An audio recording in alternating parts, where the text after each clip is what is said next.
渴望就可能，心动就发生。本节目由酷爽带感点燃无限渴望的百事可乐冠名播出。美味曲奇趣多多，巧克力味豆多多。感谢我们的职场搭子趣多多赞助播出。鸿蒙折叠电脑13英寸便携18英寸大屏，折展之间体验非凡。智能电混4驱无惧雨雪湿滑。本节目由领克101MP 指定赞助播出。本节目由专业做扫描3亿人都在用职场必备神器扫描全能王赞助播出。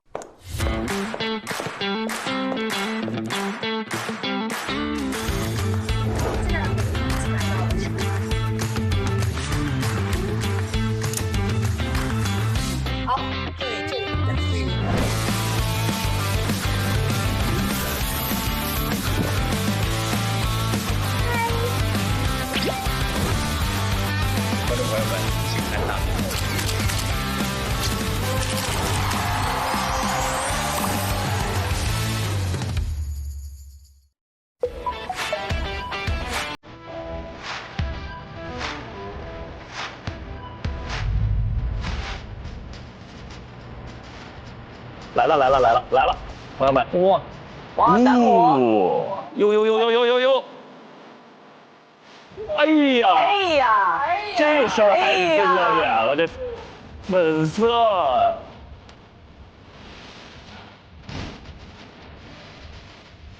又回到最初的起点。哦，又是这个场景。哇，这时间也过得很快啊！上一次在这儿正好是1个月以前。对。见他们恍若隔世。今天结束之后，我们就变成空巢老人了。没孩子了，孩子都走了。你们还记得第一次看到他们的感觉吗？我记得，我也记得，我记得。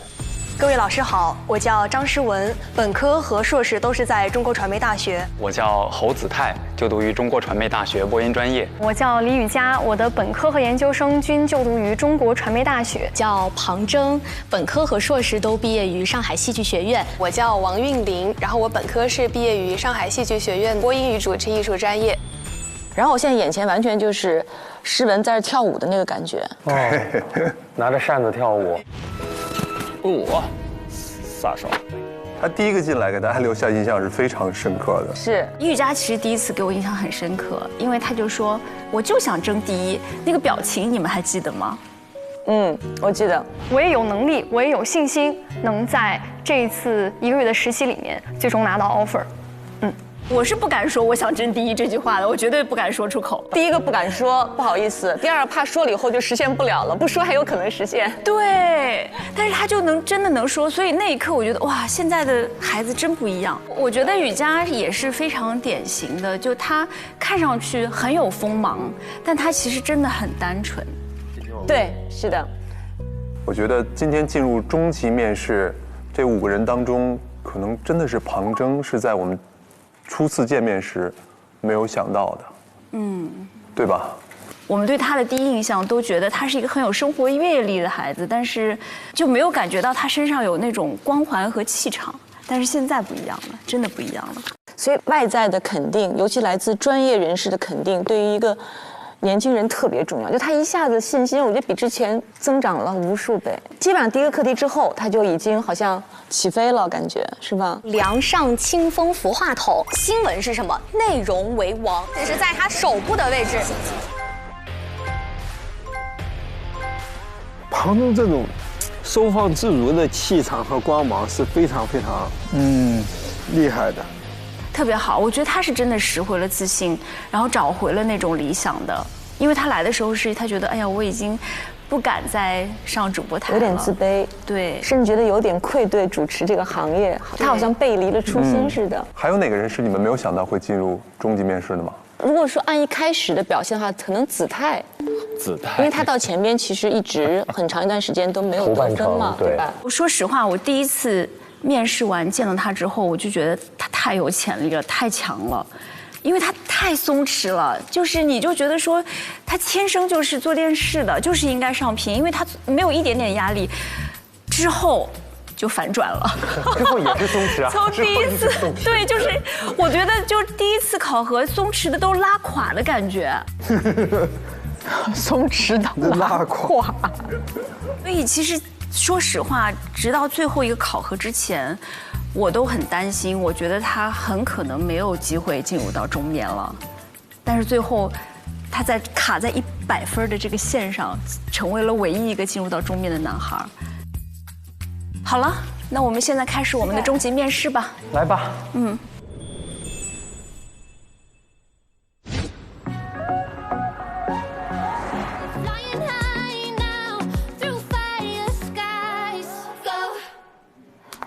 这是谁？吕佳。哦呦，吕佳，你看她现在的气场跟之前的气场都不一样。新闻女王。子泰。还是松弛的。新闻小王子。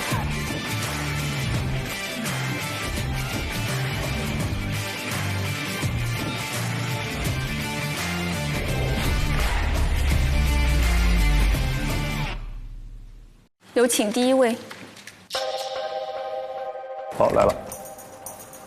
欢迎，欢迎。当初第一个是你，今天第一个还是你。老师们好，当初的我已非今日之我。为什么？不一样在哪里？打碎了，重塑了。哇，上来就节奏很快呀。把什么东西打碎了？很多很多东西。比如说？对自己的认识，原有的一些不好的习惯，束缚自己的那个框子，都打碎了。那你经过8个课题之后，对于主持人这3个字，尤其是对于新闻主持人这个职业的定位，会不会有一些新的认识？确实有了很多新的认识，因为在来之前，我可能觉得新闻主持人好像也被束缚在一个框子里，他要很规整的表达，他要去说很严谨、很理性的话。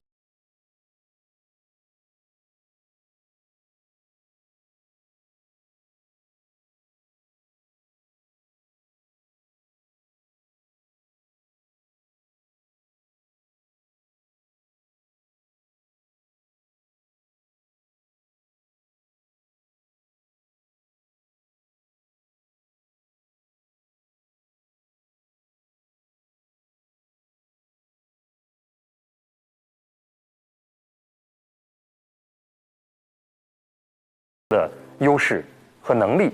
张希老师也这么只给的吗？去拿到这唯一的 offer， 你现在能有什么理由来说服我觉着你可以去拿这个 offer 吗？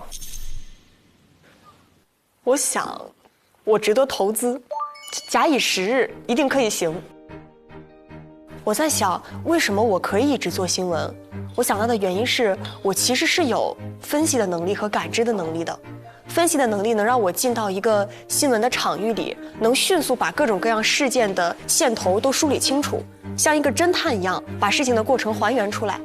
而感知的能力能让我在看到我的采访对象的时候，有那么一瞬间跟他心灵感应，知道他现在想的是什么，然后围绕着他的想法来提问，去获得我想要的信息，去拼上最后那一块拼图，最终再把它呈现在主播台上。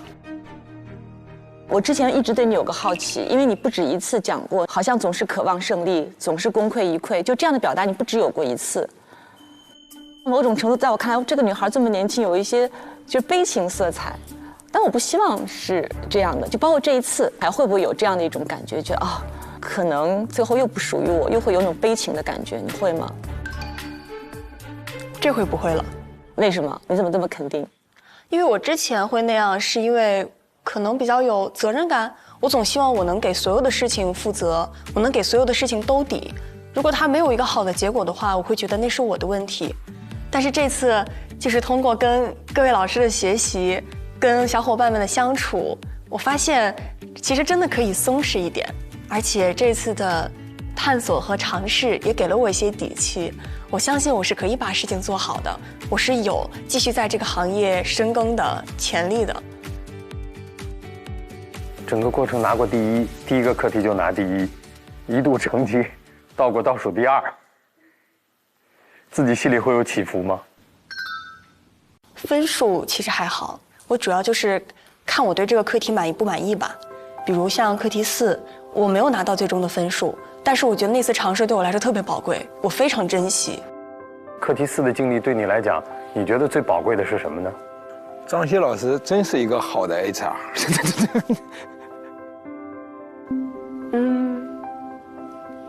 我感觉他让我看到了一种期待，首先，他给了我信心和底气。虽然确实翻车了、捅娄子了、犯错了，但是我知道这些问题以后靠努力、靠经验都可以弥补，我还是可以在主播台上坐着的。你可以在主播台上坐着，当然，而且会做得很好。从你第一天走进这里，说自己想做记者型的主持人，一直坚持自己的新闻理想，我们每一位老师也都看到你在这个道路上一直在努力去做。那到最后2个课题，在选择自己可以去尝试和拓展的边界，这完全是可以理解的一件事情。作为我是肯定不会怪你的，我相信所有的老师也都会支持你去这样做。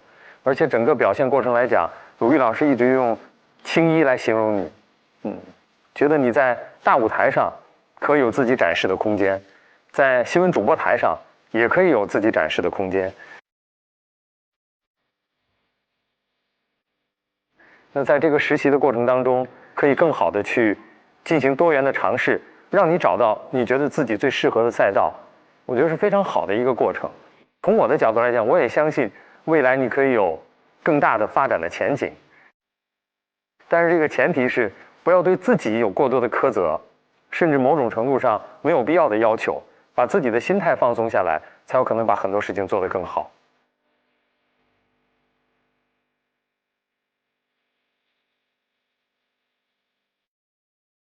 我认为他最大的障碍在自己的心里。对，他具备很多优秀的素质和能力，他经常把自己引领上一个错误的道路，就他会跑偏，他不知道有的时候说人话比说金句更重要。这个需要张希老师或者我们任何一个老师，在镜头之外，跟他好好破除他心理上的这道障碍也好，这堵墙也好，我觉得可能会对他帮助更大。白老师这句话完全在点儿上。白老师。好了，下一个松弛的来了，2个极端。来吧，来吧，终面就不带 PPT 了是吗？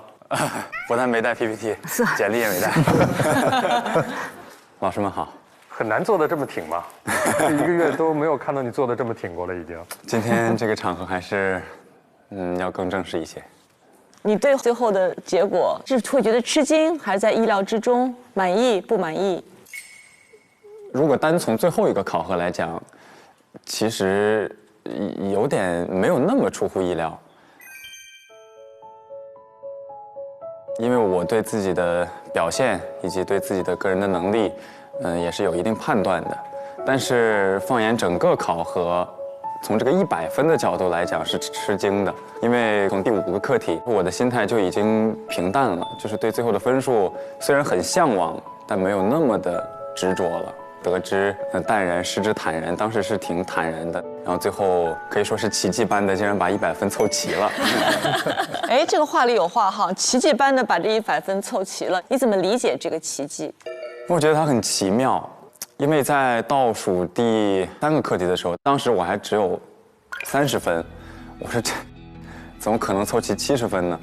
我觉得有点难。回忆起张希老师当时说过的一句话，他说：“你做体育的你也知道。”比赛有的时候不到最后一刻很难讲，篮球最后1分钟都可以抢回来10几分，对吧？很难讲的事儿。然后秉持着这个心态，好像也算是一个奇迹。我对你的几个印象很深的，就是你跟王玉2个人一起合作，跟胡先煦还有邓科导演做的那个圆桌论坛，那次我认为你们俩合作的非常好。我的印象很深，就是你在几个场合，当王玉在提问的时候，你会起来，比如倒水。就给他营造一个氛围那种感觉。哎，多谢多谢。我特别想知道，就在那个时候，你是为什么会做那样的选择？因为你们在此刻其实在考核，但当你站起来倒水的那一刻，其实你是把提问机会给到别人的。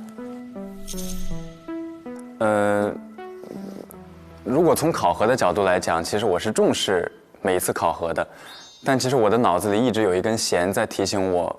无论我是不是在考核，以节目为主，我是不是拿分的这个人不重要，这个节目能不能安全播出，能不能把这档节目做起来，这个很重要，因为它关乎的不只是我一个人的成绩。如果这档节目砸了，那可能我们2个人都完蛋，甚至整个栏目都完蛋，甚至整个台都会完蛋。虽然可能有点严重，所以我觉得这也是一种能力。对，他能够知道该给此刻需要一个什么样的氛围。对，我觉得你前半程虽然都是0分，但是我觉得得分是0分，不等于能力是0分。太好了这句话。比如说人工智能大会，从我的角度来讲，诗文和庞征是第一，你和林蔚是第二，但我们的考核机制是第一得分，2、3、4都是0分，所以你的能力不是0分，只不过是得分是0分。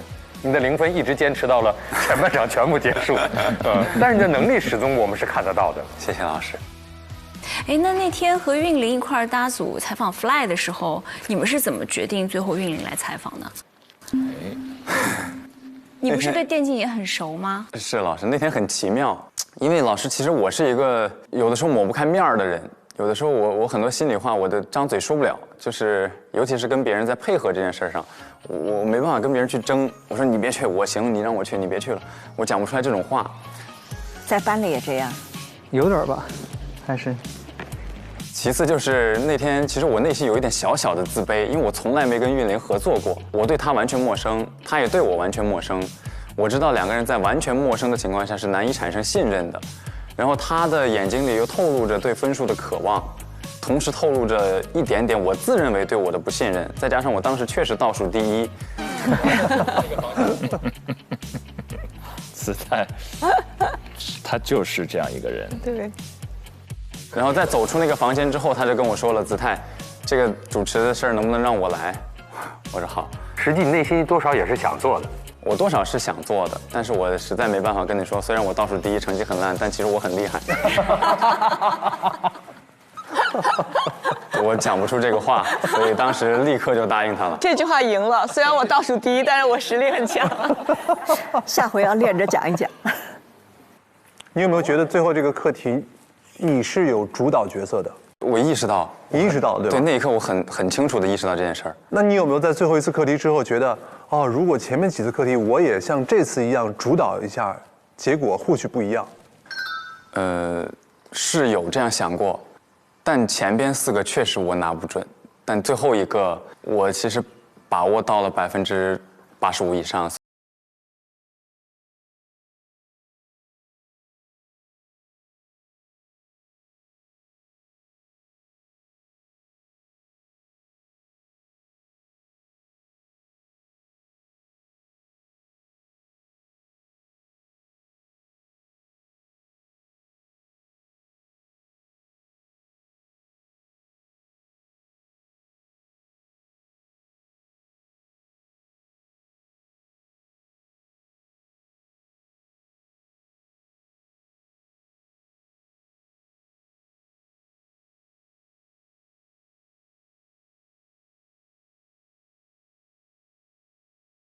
再问一个问题，就是马上你们的实习就要结束了吗？走之前有什么想对我们说的话？老师，我其实像您一样是一个不太会煽情的人，可能此时面带微笑，但其实内心早已汹涌澎湃。我突然想起来，那天我们在去往采访胡先煦的路上，我说这个夏天我会记一辈子，所以如果最后回答这个问题的话，我用3个一辈子来总结吧。这个夏天发生的事儿，我会记一辈子。遇到的7位同学，我会记一辈子。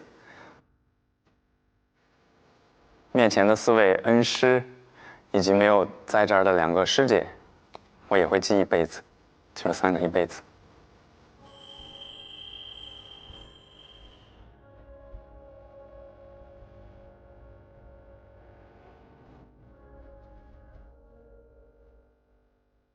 好，我们也会记你一辈子。哎呀妈，张希老师也不行了，张希老师也不行了。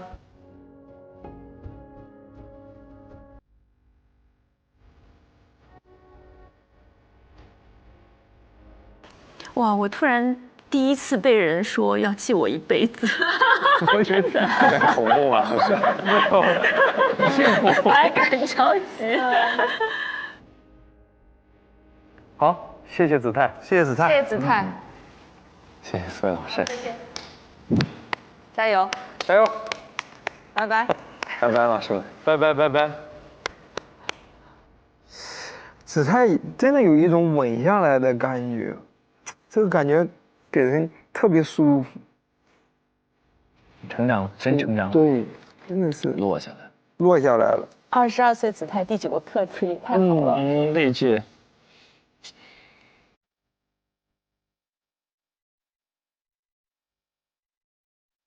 子泰成功把张老师又说的崩溃了。而且我今天很意外，我觉得我们认为的是他很淳朴，然后很松弛，但其实他很清醒。所以我想到4个字，我都不知道是不是会太重。我觉得大智若愚，我觉得他是可以走很远的人。而他真的是一直之前就是托举，他明白托举其实在成就自己，因为这是一个团队合作的一个。但是他该出手的时候，他没有退缩啊！你看他最后，他都说出了85%，这么精确85%，对他的欣赏又多了一些。好，我们可以来下一个。Hello， 玉玲，老师们好。今天做成熟美丽的打扮，今天是成长之后的我，感觉这一身要做东方卫视跨年晚会了。那你自己总结一下啊，在5个人里，你觉得你的核心竞争力是什么？我觉得可能我不是每个课题都是做的最好的那一个，但我觉得我的竞争力就是我能把每个课题都完成，每个课题都比较平均的正常的一个发挥，我觉得可能就是稳吧。但是如果一直稳的话，很难在众多的未来的同行当中脱颖而出，可能永远都是那个平均数。想到了用你一下。是，所以这也是我在未来需要一直去探索的一个点。还有一个点就是找准自己的风格，然后沿着这条路往后走。其实实话说，现在我还没有完全知道我的风格到底是什么样的，然后我应该在未来，往哪个方向去具体的去深耕。但是我觉得没有关系，不用着急，就我可以在实践当中慢慢的去摸索。你工作已经有1年的时间了，对，也尝试过各种各样的节目。这回到8个课题也都做了尝试，还没有一个相对比较清晰的方向吗？我会知道我可能比较擅长的方向，但是我觉得擅长其实有的时候不代表说我会一直做这个方向。其实也是我想问苏慧老师的一个问题，就是关于我未来的一个具体的方向，就是老师们能不能给我一些比较具体的建议？这个我们待会儿说，是我们面试的。凡客为主。这是我来之前就特别想问的一个问题，有点着急，那一会儿再说。8个课题里边，你觉得你做的自我感觉最好的是哪一个？我觉得应该是最后一个课题吧。我觉得可能是因为到最后一个课题我已经不紧张了，前几个课题太紧绷，我太想要拿分了，所以我越用力，有的时候越想握得紧，它就越可能压力会更大。但是在最后一个课题的时候，我就会觉得我不要把它当成我要拿分，而是我要把它作为一个收尾，给这8个课题画上一个完美的句号。我也觉得你更适合综艺晚会，综艺跟晚会是2个领域，你要怎么样去选？这是一个艰难的一个选择。我可以斗药吗？我希望你能够在综艺里面找到你自己的一个常规的一个很棒的一个品牌节目，然后关键时刻能够像陈晨老师一样，就是在一个大的那种晚会的舞台上也能够看到你，这是我对你的最美好的一个想象。谢谢陆毅老师。我记得你第1次面试的时候说过，如果没拿到这个 offer， 你也是服气的。但是现在其他同学的实力看过了，然后如果还是拿不到 offer， 你现在服气吗？我服啊，因为我不是第1名，我不拿到也是正常的。就是如果说真的是从分数的角度来说，而且其实像雨佳庞铮，我是确实是看得到他们特别优秀的一个闪光点的。就比如说铮姐，真的我跟她一个宿舍，每天晚上我可能已经困得不行了，我要赶紧睡了，她就是还会在那儿加班。那我觉得如果说像我没有拿到 offer 给了他或者雨佳中的任何一个人，我都会觉得是应该的，因为他们确实付出了很多很多的努力。那有什么不服的呢？有时候接受自己不是最优秀的，其实也是一种成长嘛。这姑娘未来的机会不会少的。她跟子泰是2种不同的松弛，她其实灵魂深处也很松弛，她有一种淡然。你找我复盘那次，然后你当时问我说，你觉得自己只会站在舞台上打扮得美美的，然后把自己该背的词儿都说出来？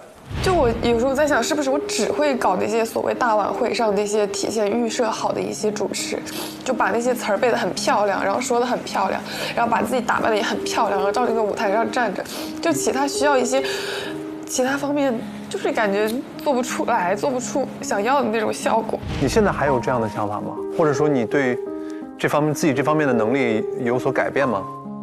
他不是，他访谈非常好。我现在其实对自己会更有自信一点点了，可能也是因为各位老师一直给了我很多非常正面的反馈。那个时候说出那个话，我就会怀疑自己，因为我是当下的想法是我是不是好像只能做主持人做的事儿，我干不了除了主持人之外的，比如说像策划呀、导演啊这种需要一个全局思维去干的事儿。但是我到今天，我依旧要承认我在这方面还是有点薄弱和欠缺的。但是我对于我自己未来这方面的一个更加的完善，我会有了更多的自信。而且。那句话我现在要收回，我不是只能在舞台上漂漂亮亮的，我还可以在舞台上干得很好。多好，星星。那你觉得除了你之外啊，其他4个人，你觉得谁能拿到 offer？ 哦，感觉有个坑这个问题。没有坑，没有坑，没有坑，每个人都有这个问题。我觉得，庞征吧。Hello， 老师们好。这里会很冷啊。对呀，没事儿，我的心火热。没错啊，哇！重新看到你坐在这个位置上，说恍如隔世有点夸张了，但确实跟我们第一次见到你的时候，发生了翻天覆地的变化。经过这30天的实习，发生在你身上这翻天覆地的变化都包括了什么内容？我觉得现在对于我来说，我不需要再装得非常自信了，因为我真的非常的自信。太好了！一开始我觉得自己是一个非常平凡的人，我觉得我只是众多的想要成为主持人，在学习播音主持这个专业，一个非常普通的学生。然后我本人的性格呢是比较习惯于在任何事情发生之前，我先做最坏的打算，我先做最不好的预期，这样我就不会失望，也没有任何事情可以伤害到我。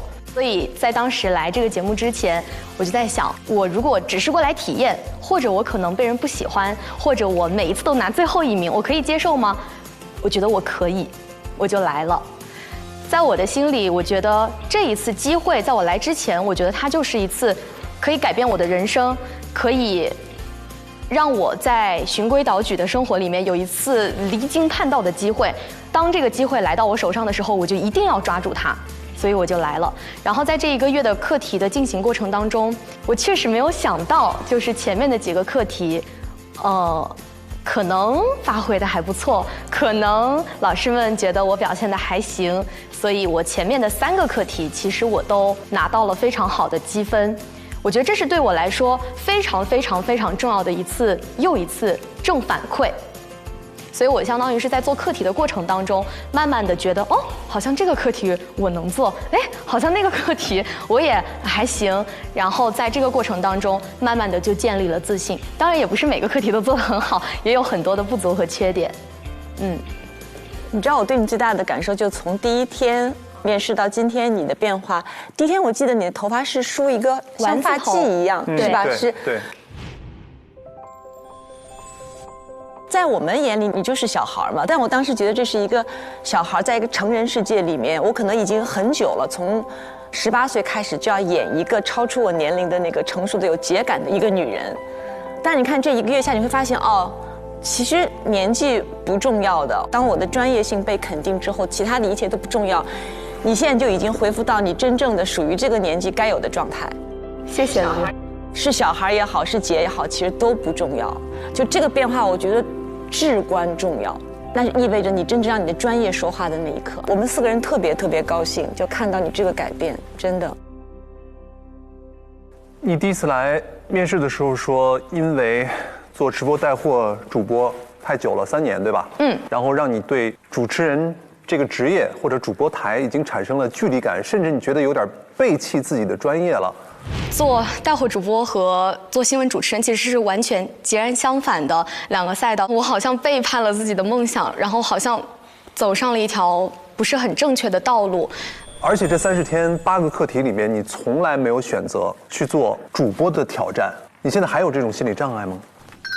没有了，一点都没有了，没有了，完全没有了。我觉得可能一个人在没有真正在做一件事情之前，他就是会给自己去做很多的假设，然后我不行，我不能，我是不是可能做不到？但是做就完了，就是你不要在没有做一件事情之前，你先给自己设下了一道障碍，你先去做，做到被人阻止为止。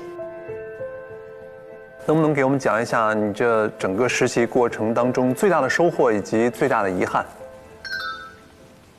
最大的收获，我觉得我好像收获了一个新的旁征。就这1个月对我来说像一场变形记。我整个人从内而外的，就是老师们也肉眼可见的，我确实更自信了。而且这个自信，我觉得它不是装的，它也不是1天2天的，是确确实实通过这1个月的时间，我没有想到会推翻我之前很多一些很浅薄的认知，然后包括我内心一些很脆弱的防线。然后我现在确实就是觉得我能行，我可以，好像我挺适合当主持人。我觉得这是我最大的收获。太适合了。遗憾的话，我觉得我这8个课题里面，其实我自己遗憾最大的是跟张春老师的深度访谈。这个课题它不是我一个人的课题，它是一个双人的合作。所以我觉得在我去做这件事情的时候，我是不能够只看到自己或者只考虑到自己，我还是要更多的去考虑到我的搭档。我觉得我是肩负着我们2个人共同的使命，我们要一起去完成这件事情。但是最后其实并没有拿到一个很好的结果，没拿分儿，对，最遗憾，他会特别遗憾啊。这是我最遗憾的事情。在今天进入到最终面试的这5个人当中，除了你之外，你认为还有谁有可能会拿到 offer？ 哇，这个提问，我觉得除了我之外，雨佳和韵玲都有很大的可能拿到 offer。雨佳是我从第2个课题开始，我们当时4个人合作，那一次下来，我就觉得他是一个超能力者，他有非常大的能量，以及他有非常清楚的逻辑思维。我觉得我找到了8个实习生里面我最有默契的人。他们俩真是，他们俩真好吧？真好。我觉得他是一个无论是在做自己的事情，还是在做别人的事情的时候，都会花120分的心思去认真对待的人。我觉得雨佳值得这个 offer。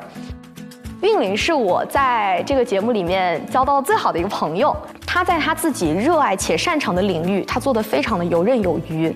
他在舞台上那种闪闪发光的样子，我觉得就是现在社会所需要的主持人的样子。那我挑个事儿啊，那你觉得为什么子泰就拿不到呢？诗文就拿不到呢？如果我把每个人都说一遍，这个问题是不是好像就没有意义了？回答的好，漂亮，聪明。你这个问题加分，好，我不问了啊，我不问了。谢谢张老师，很真诚。对，离开这把椅子，你们的实习生活就真的正式结束了。你还有什么话想对我们4位代教老师说的？哎呀，我是觉得真的可能在我之后的人生里头，我也非常难再碰到真正还愿意把我们当学生，像鲁豫老师一样把我们当小孩儿。我觉得这是非常非常难得的一段时间。鲁豫老师有一句话对我自己的影响非常深，直播限制了你，旁征你还有无限可能。我觉得这句话我会铭记一辈子。张欣老师确实是让我对新闻主播这个整个的岗位和职业，以及在这个岗位上奋斗的人，有了更加鲜活色彩的认识。可能我们惯性思维觉得新闻主播他就是非常正经，一定要严肃的，但其实除此之外也是有血有肉的，也是非常鲜活灵动的。然后陈晨老师对于学生的关爱已经远超过了可能这个节目需要你去做到的一些事情。你不仅仅是言传身教，或者传授经验，或者说教我们去做一个课题，你是真的在生活上给了我很多的关爱，这个是我来这个节目没有想到的一件事情。谢谢老师，谢谢老师。然后白老师你笑什么？我也不知道，尴尬的笑。每个人都被点一下名。暴风雨要来袭了。高冷的白老师都笑了。这是你亲学生。对对对。紧张了。我最开始来这个节目之前，我确实白老师在我心里就是帅，然后专业。学霸，就是他会有非常非常多的一些这种名号的加深，然后来到这个节目之后呢，我发现，哎，和我想象的又不太一样。从一个相对来说更加轻松活泼的形象，然后转向了一个比较严肃正经的形象，是因为在我们的课题结束之后呢，白老师他不会给你太多的铺垫，或者说太多的一些前期的鼓励，但是他给到的每一条的建议和他复盘的信息，就是他是真的在复盘，他是在认认真真的复盘你到底有什么问题。所以我觉得我来到这个节目。其实我就是想要成长，我就是想要学习，我就是想要发现自己身上的不足的。然后白老师总是能够在恰当的时候，在我觉得哦，好像这个题我还行，哎，拿第1名了，然后他给我拽回来，让我觉得哦，其实你还是有问题，你还是有一些需要去提升的地方的，就是平衡的特别好。所以也谢谢白老师。其实我想跟你说的是，我内心对你一直抱有一种亏欠，因为。你作为我的亲学生，我实际上只从下一站和新闻方这2次课题对你有简短的一些所谓的复盘吧。因为我确实没有经验，我不是你的第一个老师，但你是我的第一个学生，所以我也有些茫然不知所措，该怎么去带一个实习生。有很多地方没有照顾到你，不像陈真老师会那么细致入微的观察到你。情绪上的变化，你衣着上的打扮，对，我还听说你偷偷的哭了，我自己也没有察觉到。我觉得在你最需要搀扶的时候，我也没有能够给你带来一些温暖和支持，这是我做的非常不到位的地方。但实际上，我心里有很多话想跟你说，很多想要跟你共同探讨的一些关于专业上的问题，而且我跟张希老师跟其他3位老师，包括和工作人员，在背后我说的最多的一句话就是彭真太强。但是我不想在你的面前直接告诉你，彭真你真的很强，很厉害，因为那个时候你的课题还没有结束，你还有很多提升的空间。但现在结束了，我现在可以正大光明、明目张胆的跟你说。彭真，你真的很强，能够成为你的代教老师，是我的骄傲。天哪！所以，等到你的实习结束之后，我们私底下再深入的沟通交流一次。我真的有很多话还没跟你说。好。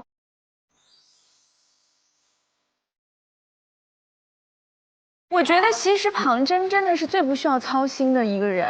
你会担心他什么？我在他这个年纪的时候，对人生完全是一无所知、一脸茫然。他可知道了，进退自如。反正我觉得所有的实习生里面，他可能是这30天当中收获最大的一个人。改变特别大，真的。对，肉眼可见的改变，绝对的，绝对的，真的是肉眼可见。好，我们可以来下一个。雨佳，最后一位啦。老师们好，老师们好，老师们好，请坐。气场全开。哇，你是我们最后一位中级面试的学生了，感觉怎么样啊？和第一次的感觉很不一样，虽然同事都有点紧张吧，但是这一次更多的是很期待见到4位老师，真的。这个整个实习最大的收获是什么？我觉得收获有太多了。但如果说最大的收获，就是对结果不那么看重，就是对第一的祛魅。我会觉得，之前我第1次面试吧，我把自己捆绑的像一个很漂亮的花瓶，在当时我有很漂亮的简历，有很漂亮的过往，我想向老师们展示我最好的一面。我当时好像是一个没有办法被打碎的花瓶，但是到现在，我觉得。打碎一点，那又能如何呢？可能一个残缺的花瓶才值得被收藏啊。这次最大的收获就是我打碎了一点自己的碎片，然后我把那些瓷片收集起来，放到自己的行囊里，然后捧着这个可能看似有一点破碎的花瓶继续出发。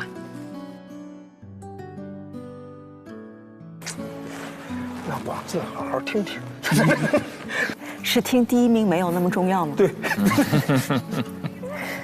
广志的反应是，的确没那么重要。广志的反应是，只有得了第1才能对第1去美，你没有资格。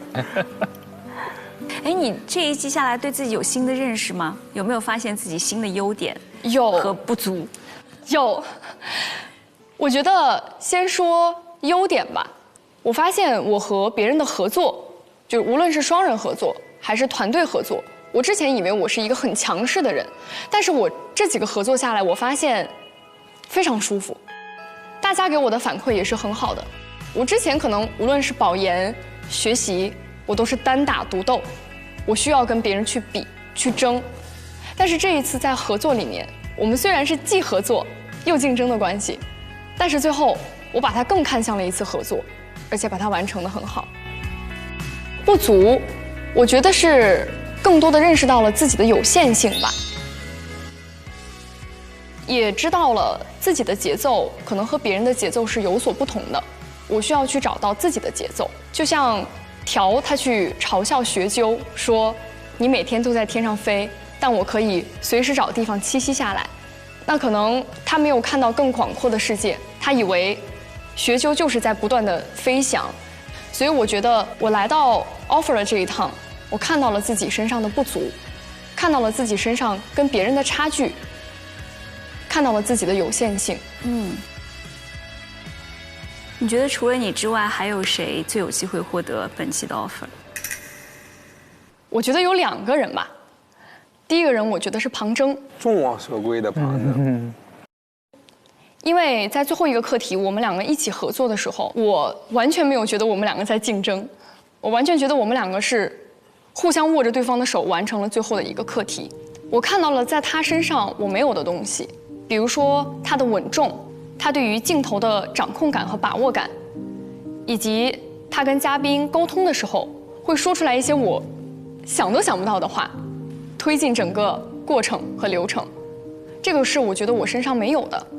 我也在他身上看到了很多我们2个共同的闪光点，他也让我看到了我自己身上的亮点。所以我觉得第一个人我一定会选庞征。然后第2个人，我想选1年后的自己。为什么是1年？因为我觉得我需要的只是时间，就是我需要一个时间去对自己进行复盘、努力，再出发。我觉得1年后，如果说我再站在这个地方，一定和现在不一样。你刚才讲到了你和庞征在课题8的合作，非常好。课题8我全程见证了你们整个过程，看到了你们所体现出来的这种团队精神，特别是初期，某种程度上是你一个人扛下了你和庞征之间的工作，这是一个做电视或者做传媒该有的一种精神和样态。我为你感到很自豪、很骄傲。这种团队精神是难能可贵的，特别是在这种竞争的关系下，依然能够保持这种合作和团队，非常不容易。谢谢老师。所以说，我很看好你，继续努力，加油！你有你自己的实力，你也有对于整个团队的责任、付出、担当，会有一个很好的前景的。谢谢老师。我觉得电视人或者做主持人不被看到是常态，寻求合作也是常态。主持人永远不是一个人的单打独斗。我觉得你真的长大了，刚来的时候的学生气还有，但是你自己越来越知道自己的站位，知道自己的长处和短处，特别好。好了，那你看你是我们最后一位实习生来面试的，然后你离开之后，我们本季的实习就正式结束了。你有什么话要对我们大家老师说的吗？有，那我先说张希老师吧。我知道您是中传的那一刻，我就觉得这是我学校的老师，但是相处下来，我觉得您更像一位师哥。我们有时候可能会不相信我们自己，但就是因为有这样的大师哥，有这么好的张老师带着我们觉得你们会相信我们，所以我们也一定会相信我们。谢谢桑老师。然后鲁豫老师，我其实从来没有想到我可以跟您有交集，或者跟您有对谈谈话的机会，也更没有想到您会对我说出那句“你是可以做访谈的”。我觉得这种肯定对我来说是一种激励，更是一种爱吧。所以我希望我在将来的道路之中，还能够秉持这一份对专业的自信，对专业的理解，以及对所对谈人的真正的关心和关怀，去完成好每一次谈话，就和您一样。谢谢鲁豫老师，谢谢。然后白老师，白老师是我很小就知道的一个偶像，也是这一次唯一看到我哭成那个样子的一位老师。把我吓傻了，你知道吗？他真的是哭在上气不接下气，就是我从来没见过有孩子哭成这样过，泣不成声。然后老师，您记不记得当时我在办公室里问了您一句话？我说：“老师，我好像不知道自己该怎么做一位主持人了。”然后当时白老师就跟我说：“你怎么不知道啊？你现在就是一名主持人。”我觉得在那一刻，这句话给了我太多的力量。我知道老师尝试了很多的职业，也尝试了很多的方向，最终找到了自己最喜欢也最适合的一个方向。所以我希望我将来也能和白老师一样，在自己所喜欢、热爱的地方闪闪发光。谢谢白老师。最后，晨晨姐，我想说，我爱你，真的。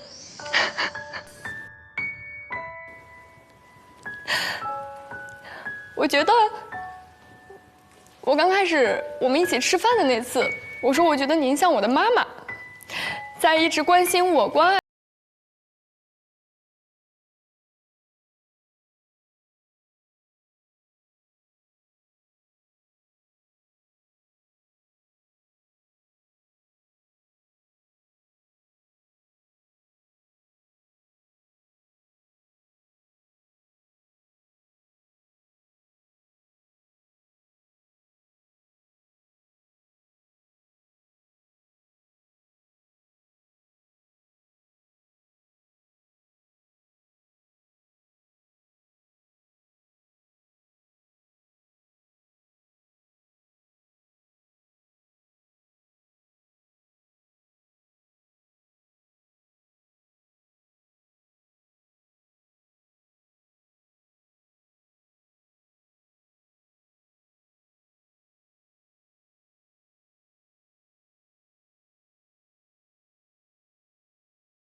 出了这个门就断掉。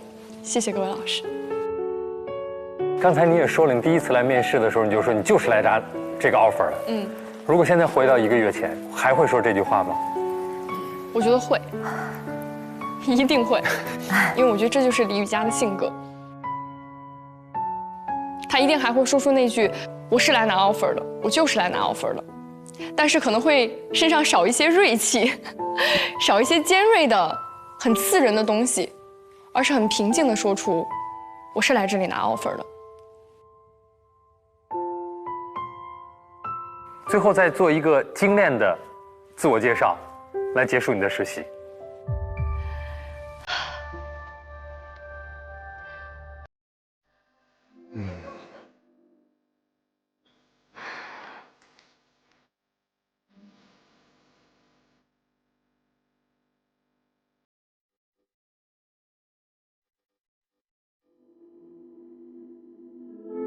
各位老师好，我叫李宇佳，是一个勇敢、自信、不服输也努力的女孩。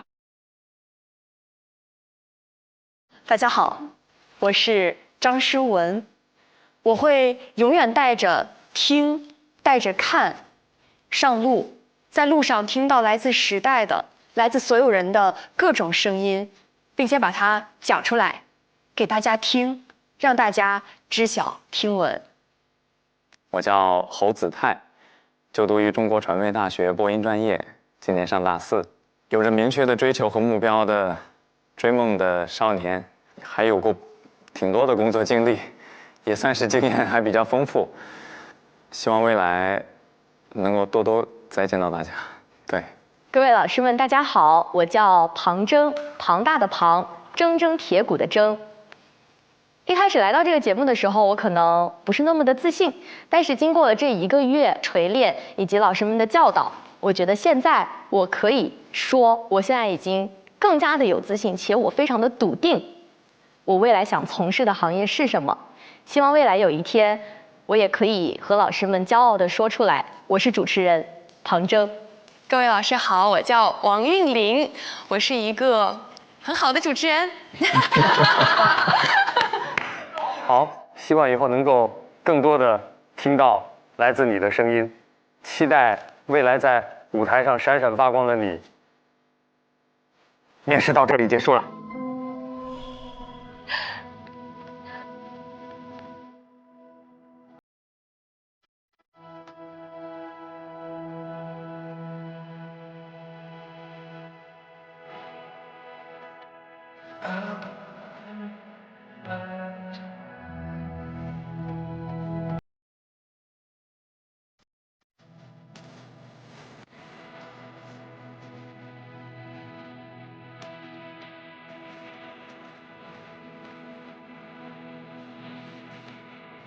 老师们再见。再见。再见。加油。放轻松，放轻松，放轻松，放轻松。谢谢四位老师。加油。加油。谢谢。谢谢。加油！我想抱一下老师们，可以吗？好，当然。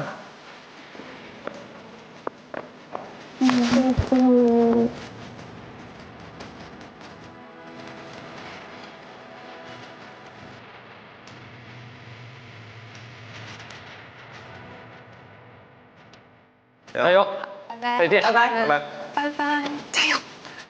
在我走出这扇门之后，可能关掉了摄像机，我还能跟各位老师打电话吗？当然可以啊。那我们拉钩。没问题。又不会换号，还会骗你不说。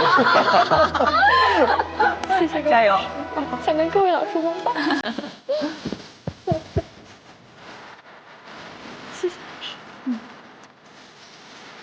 谢谢老师。谢谢师哥。加油！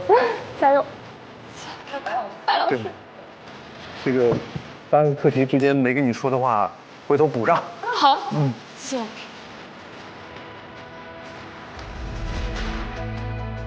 谢谢老师。再见。加油！拜拜。拜拜。拜拜。拜拜。拜拜。老师们再见。拜拜。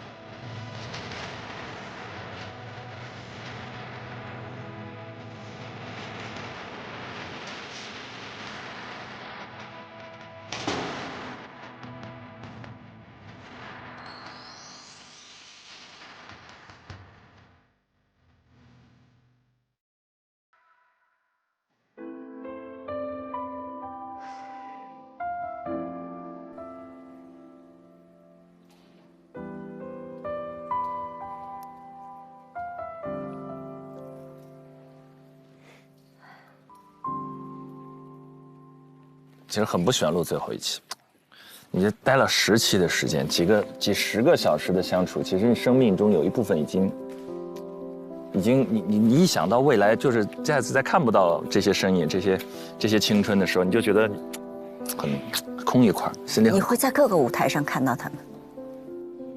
希望尽快，那取决于我们要多给他们要点 offer 啊！来吧，终极面试环节，同一个场地。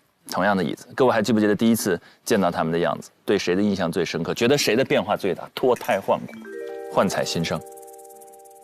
哎，我觉得雨佳的变化真的是我看到的那种最大的一个变化。首先呢，像他第一次面试的时候，他其实是带有那种就是那种学校里刚出来的好学生是那种感觉。然后我在这个过程中，我就是要展现，一路高歌猛进的那种状态。但是他这一次回来的时候，他好像很快的去找到了自己的一个节奏，同时又没有丢失到他当时很宝贵的那个东西。我们经常说被社会毒打之后，你很容易失去自我，但他没有，他把那个宝贵的东西保留下来的同时，他有了更多节奏上的一个改变，有了更多他之前不曾拥有的那些东西。我觉得这个真的是很宝贵的一个东西。我提到雨佳，我第一次印象里他像一把兵器，对，他像一杆矛。锋芒锐利，来就是战斗的，厮杀拼搏，第一，战无不胜。但是之后像智胜讲的那样，就他的锐气还在，但是换了一种方式。对，是的，他像一艺术品，他的锋利仍在，但不是来战斗的，对，是来享受的。对，这个不可思议。雨佳，子琪有吗？印象特别深的？我觉得变化最大的也是雨佳吧。我觉得当他说出他可以接受自己不是第一的时候，这个内心的转变还是非常大的，因为我觉得他最开始也是被这个第一束缚住嘛，是真第一，但是他愿意去接受自己去残破的花瓶的时候，我觉得那种豁达的感觉会让他更加的厉害。我想表达一下我对庞征的欣赏，因为我前几期没有来，然后没有机会表达我对实习生的感受。我还挺欣赏庞征的，因为尤其他最后说的，他说先做，别再那个给自己先太多的阻碍，然后先做到别人阻止你为止。这句话不是张春老师的金句吗？他刚刚讲了他在采访张春的那个，所以我觉得就其实跟他的个人经历，我觉得也。他说这个话特别有说服力，因为当时他家庭可能出现了一些这样原因的时候，然后其实那个是一个很纠结的境地，他自己也说可能后来是不是偏离了，但是他先做，先解决当下的这个。所以其实我们上一期不是有讨论，就是我觉得主持人这个行业注重当下这个4个词，每一个人都适用，但是尤为我觉得对于主持人这个行业来说，我觉得这4个字更有意义。就张泉英老师说。注重当下，所以我觉得就先做吧，然后人得折腾，进行时态，对，进行时。我其实更想说的是韵玲，就是我觉得她真正的是在这1个月里面，就是从内而外的那种自信是散发出来了，然后对自己专业的那种底气。老师们问她，就是你现在还没有找到自己的风格吗？或者你自己想做的节目，就是她没有。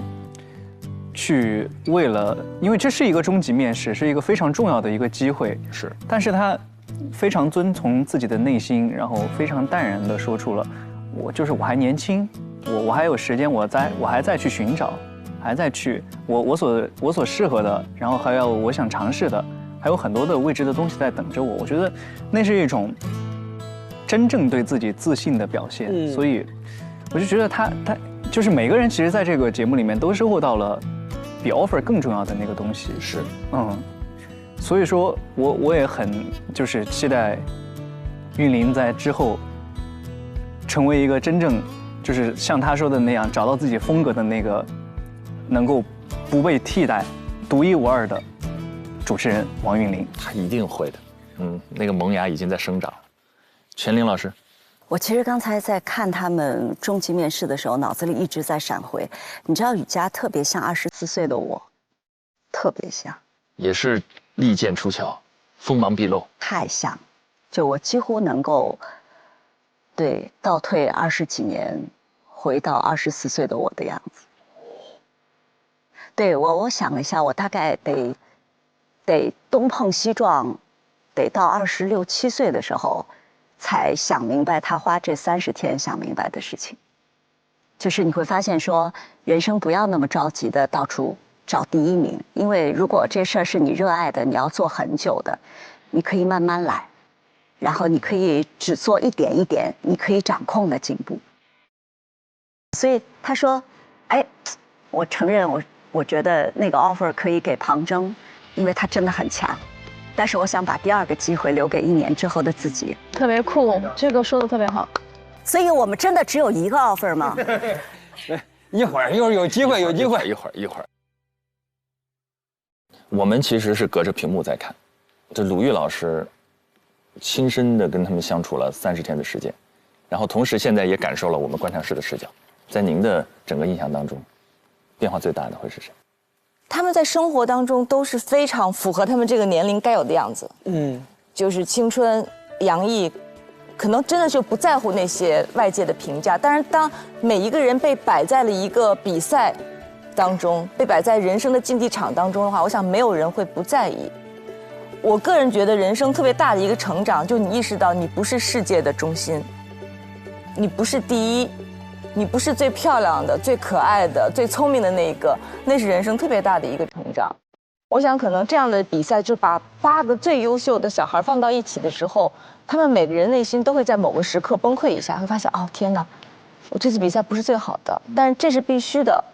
所以能够看到这30天的每个人的速成，然后就是30天之后，每个人其实都变得更自信了。自信太重要了，我觉得做主持人，我们得有一种盲目的自信。就是我不能告诉你此刻我为什么好，但我就是好。Trust me， 就是你相信有一天你会发现，哦，它就是好。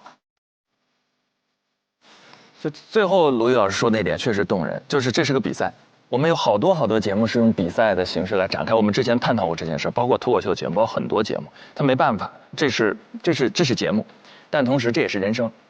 如果是节目永远有个第一，但人生每个人都是唯一。如果他们终于有一天意识到自己唯一的那一刻闪耀的那一刻，幻彩新生，而且他们即将走到我们的身边，我们来看看要来了。第一 offer 要发给谁？第2到底有几个 offer？ 第3我们到底的大礼包还是什么？最后一段 VCR 结束了，接下来的时间那就别等了吧，别等了，好不好？下面让我们掌声欢迎本季全部实习生及带教入场。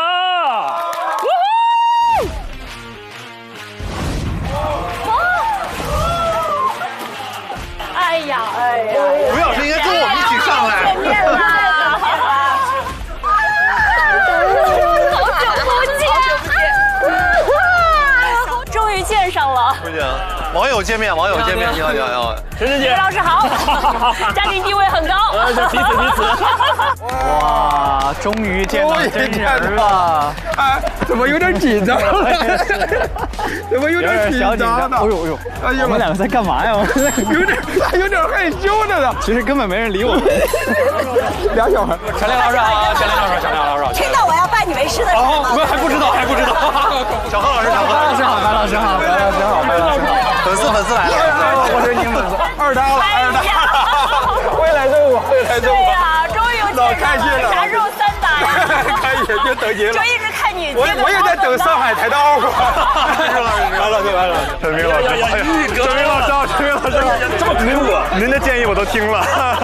对，介意？没有，但是喜欢。听心里了，太感谢了。哎呀，庞青老师，我太喜欢你了，许志成老师，太喜欢你了。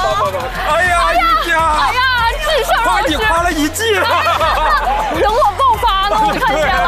特别期待他俩握手的舞。哪个？对，同宿舍的这2位。啊，我们2个说啥？天哪！哎呀，又夸我了。哎，不容易，后边这个感觉太奇妙。好神奇，他俩。天哪，这个演播室能坐这么多人。欢迎，好开心！哇，你知道现在有种啥感觉吗？啥感觉？就是背后区人家区了17，所有人。那是你吧？说笑话区啊，济一堂。什么叫济一堂？就这真的特挤。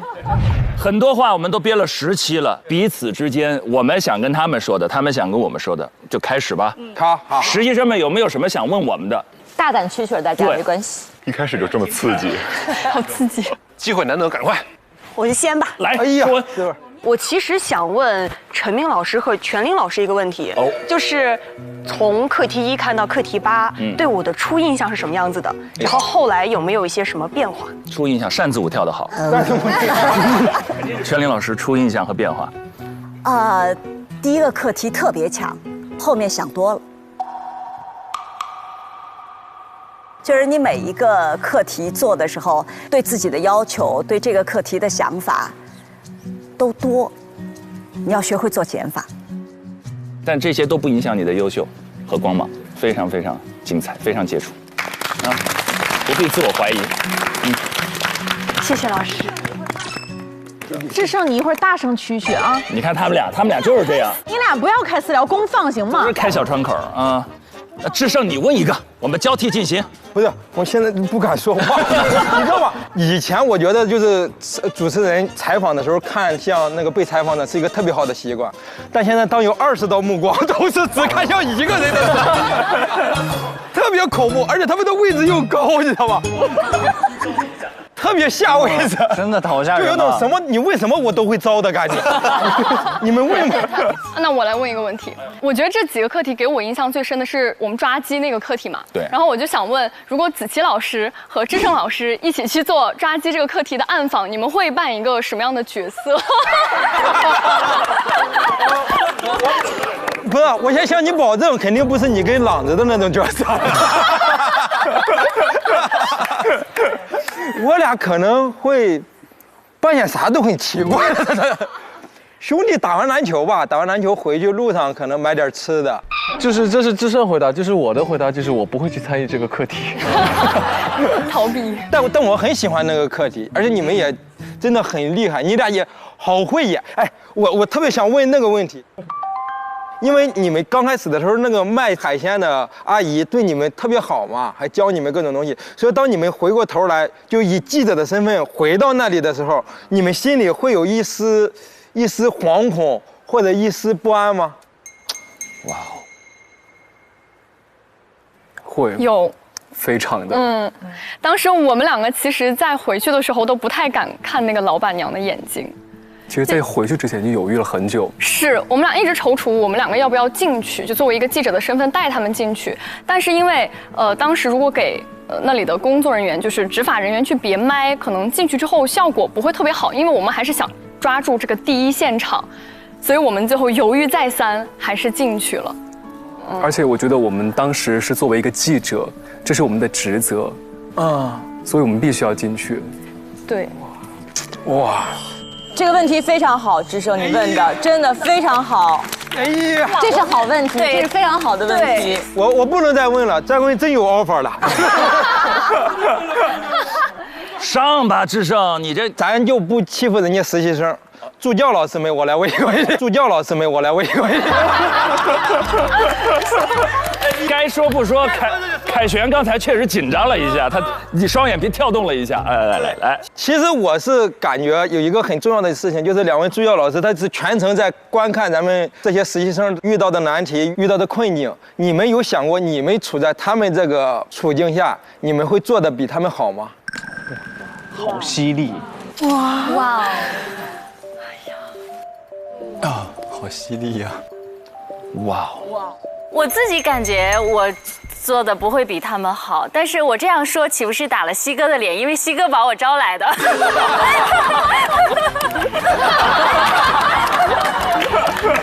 其实刚刚那个问题，我们俩私下有讨论过，我们俩也会私下交流，就说哎，我们会选哪个选题，我们会怎么去做，不能说做得更好或者是更不好。反而是在过程当中，其实是我们跟实习生是感觉是互相学习的一个过程，因为其实他们的很多视角思维，比如说朗子在课题当中想到的，比如说扫腿舞，就是这种紧跟时事的互联网思维，以及佳宁在选题的考核过程当中，我也遇到同样的问题，就是可能一开始会比较板正，怎么样在综艺娱乐节目当中放得更开，感觉是互相学习的一个过程。当然，如果我们俩今天也是实习生，一起站上这个考试现场，我相信我们俩也有来自 SMG 的底气。哎呀，当仁不让，当仁不让。西哥刚才回头了，那表情是你们就算不相信你，你还不相信我啊？我招进来的就是要相信我，我招进来的。对，真的。西哥真的，我不止一次在节目里表达过，我说西哥真的是一个很好的 HR， 你知道吗？我想问个问题，就是节目播到现在为止，你们除了 SMG 之外，有收到过来自别的平台邀请的，请举手。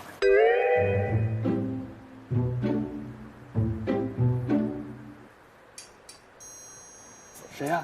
谁有啊？好像白老师你是收到别的 offer 了吗？我真收到了，我真收到了，我真收到了。我因为这个节目终于被我的母校想起来了，就是还有这么一个毕业生呢，优秀校友。明年我作为这个毕业生回去参加一下学校的活动，这是我第一次收到母校的邀请。代教老师都收到 offer， 保留一点嘛。不是台长也在这儿听呢，对吧？哦。这还要保留吗？不用说那么具体。没事，白老师走了之后又空出来一个。一下子又有2 offer 了。我就是回母校看看，不是说就不回来了。白老师急了，我只是看看你把我说走了，你不是回校任教对吧？不，我就参加学校100年系100年的活动，差点跟我说失业了，完了。俊林来一个。我来一个，来一个。问一个非常严肃的问题吧。我问侯子泰吧。哎呀，非常严肃这个问题，就最后的是，哎呦，你别这样。就最后那个张希老师，让你评价我的时候，你忐忑啥呢？不是，我当时主要是沉浸在我眼前的美食当中。我就这么说吧。你说出在你心中俊林的一个缺点。一个缺点。啊？你坐下吧，你坐下吧。你坐下吧，你坐下吧。还真有。哦。卷，哎，很无趣的一个回答。那没了。子泰最大的优点就是诚实。不是新闻人那个真实客观吗？这太诚实了，太诚实，太新闻了。那就我问庞征，因为你的8个课题都是完成的都很好，然后我就很好奇，你对未来自己目前的定位有清晰的方向了吗？我其实来这个节目，就是我觉得很幸运，有8个课题可以让我去尝试。就不管是我还是我们实习生，所有的人，其实很难说在一个单位上去实习到不同的节目类型，还有不同的课题类型。所以我觉得这是很幸运的一点。然后我当时来这个节目的初面和中面，4位大教老师都问了我一模一样的问题。初面我说我就是来找这个答案的，然后中面的时候我说我这个答案不知道自己找到了没有，因为我发现我好像每个课题都能做一点，但每个课题也不是说就都能做到最好。现在对于我来说，我拿到什么我就把什么做好，这是最重要的。谢谢。我就问8位实习生好了，节目此时此刻已经播出了很多期，有很多评论和弹幕，一夜之间就被很多人看到，有些声音是春风，有些声音是利剑，做好跟这些声音共处的准备了吗？这个时候你们的心态会是什么样？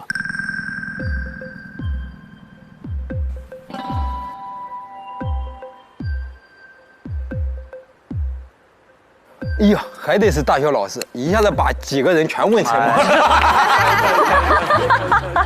哎，王玉刚刚，王玉是不是刚才举手？我不确定，我看到啊，那我就说一说吧。对，王玉可能刚打了个哈欠。哥来都来了。这样吧，那我就说说，其实我在面对这些评论啊、评价的时候，我也是一直去直面的。那我可能觉得这些评价好像是我们人生的新的课题，因为我们在这个实习的阶段，我们有8个课题要做，然后我们会遇到非常直接的答案，非常直接的是或不是的回答。但是好像我们在面对评论的时候，面对各种各样声音的时候，我们是在做整个人生的课题，它可能不是这一段时间，可能未来我们一辈子都会遇到这样的声音。那么我们还是要有着非常非常好的态度去完成这些课题。其实，在面对评论的过程当中，自己去解答的过程，我觉得也是在完成课题的过程。然后我呢，我有信心把这个课题做好，我有信心在人生的课题里面对这些各种各样的评论，然后遇到更好的自己。对，厉害，玉哥还是玉哥。玉哥太可爱了。他受不了了，他受不了了。不行。他受不了了，我受不了这么多正经人在，太正经了，朋友们，再松弛一点，再松弛一点。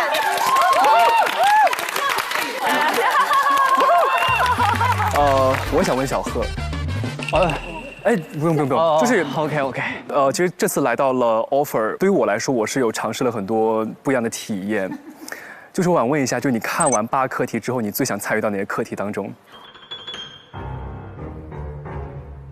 我自己啊，我其实特别想去那个人工智能大会。我觉得那个太有意思了，而且我其实很少有这种外景主持的机会，所以说这种尝试对于我来说也是一次很新的体验。我其实说真的，我不知道我自己能做成什么样子，所以我真的特别想去体验一下。而且我对人工智能这方面其实是没有太多的了解的。如果我有这样的一次机会的话，对于我来说也是一个很大的提升。欢迎你明年来，每年在上海都有世界人工智能大会，我们可以东方卫视可以配合。好，都有这个 AI 人工智能大会。我补一句，来，俊林同学没关系，咱有人脉，随时走。人脉，好嘞，说到了姐，洋人脉啊，洋人脉，魏姐火力全开，魏姐。我想问小贺一个问题吧，因为这个问题我记得特别深，是我们在最后实习结束以后，老师问我们的，如果在10年以后让我们做一档节目，给这个节目叫什么？起一个 slogan。押对题了，快把咱的答案告诉他。我有答案了，忘了，来，起来，非得拉着我。你说我要10年之后要做一个节目，我们的节目名是吗？对，我们的节目名叫做林志大了。我们的口号是林志大了，什么鸟都有。可以，押对题了，直接押到题了。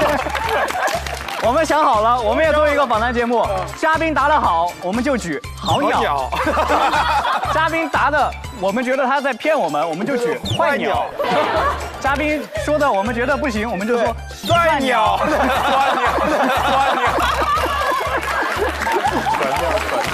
我跟他们说，他们那节目请不到嘉宾，因为来了都是鸟。鸟人汇聚啊。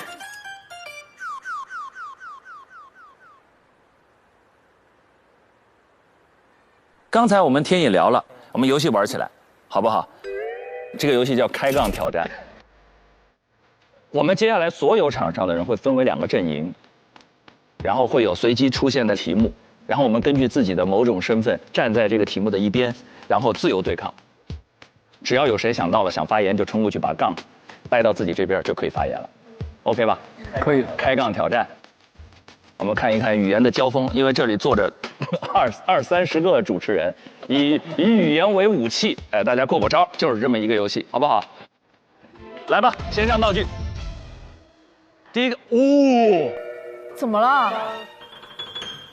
第一个题目，科班和非科班究竟谁更适合做主持人？这太挑事儿了，这个太挑事儿了，那就来吧，好不好？大家。就蓝色科班吧，好不好？红色非科班，来吧！科班的同学们站到蓝色这一边。对，学播音主持那边去。你们都得站过去吧？学播音主持的，我们都不是学。你是学国际新闻？我学外语的，对。Only me。我们实习生只有1个呀。就是我。哇，那么多科班的。陈飞老师加油！别，老师加油！我们齐齐上的阵容，有陈飞老师加油！给你，我怎么记得我科班学的第一课就是主持人是托举他人的呢？对吧？就托举各位了，来吧，谁大学还不是个辩论队的？快来吧！对，你是辩论队，你上。哎呦我的妈，都冒到后面了去了，都这样了已经。张老师，您怎么往后边躲呢？我已经到张老师这个害怕的地步。雨佳，我知道你是辩论队的。雨佳，来，李雨佳加油！李雨佳，来了！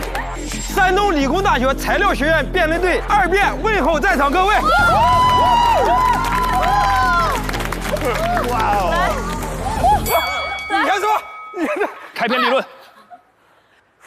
黑化肥发挥会发灰，灰化肥发挥会，灰化肥发挥会发灰，黑化发灰会发黑灰，黑化肥发灰会发黑。直接用专业能力碾压，把脱口秀演员给怼的不会说话。我想问一问，你在采访哪位嘉宾的时候，会先说出这么一段绕口令再采访他的？葛兰女老师。葛兰女老师。葛莱女老师但其实你如果说的不好，葛莱女老师也会非常开心，非常打开自己，同样的也会起到能够把这个气氛变得非常融洽的效果，不一定非要说好给他压力。说的对，张世文上。诗文厉害，诗文厉害，来。科班主持长得着急，比较有信服力。在你们科班再着急，有我着急啊！哎，这话我要说了。我要说了，哎，你回去，哎，你觉得你长得着急？赢了，谁能做到在4个带教老师里年龄最年轻，但长得最老，头发最少？有人跟你比头发少，那也就是我没当带教老师。我说个挑衅的话，来，一个非科班的，就把这么多科班的说不出来话了。这就是科班在舞台上的修养，知道托举别人，让你们说的更多。